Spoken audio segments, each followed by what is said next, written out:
contre toutes les formes de violence faites aux femmes, c'est entre autres une des missions du Conseil national de la jeunesse de la région du Centre. Ce 20 mars, ils ont organisé une journée spécialement dédiée à la femme appelée la journée de la jante féminine.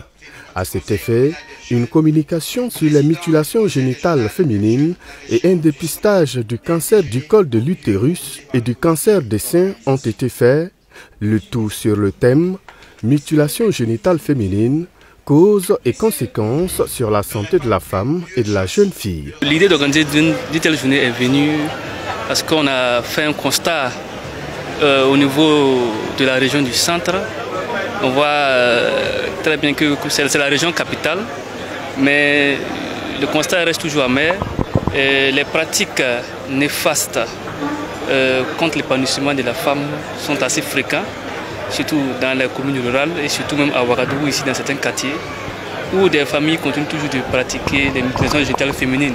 Donc c'est pourquoi nous avons décidé de dédier une telle journée aux mutilations génitales féminines pour que encore la population prenne conscience des ravages que ce fléau fait et que en ce XXIe siècle, on ne saurait accepter de telles pratiques.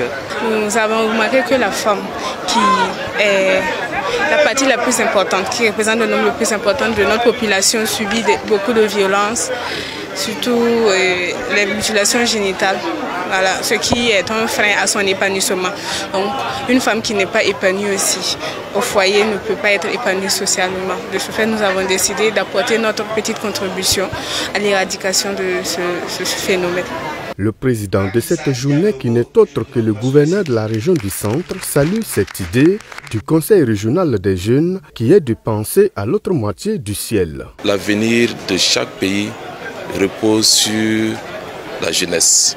Et comme je l'ai dit, quand on veut voir un peu le développement, le niveau de développement futur d'un pays, il faut commander à regarder le comportement de la jeunesse d'aujourd'hui.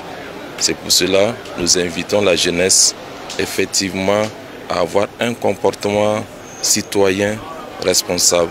Pour notre part, nous sommes prêts à accompagner la jeunesse en général et la femme en particulier pour le bonheur, bien sûr, de nos populations. Parce qu'actuellement, dans ce contexte d'insécurité, la jeunesse a une place prépondérante à jouer, la femme également surtout. Et c'est ça qui explique et justifie notre présence à côté de la jeunesse. À cette journée de la jante féminine, plus de 200 femmes et jeunes filles y ont pris part et d'autres activités telles des formations sur l'épanouissement économique de la femme, entre autres, sont au rendez-vous.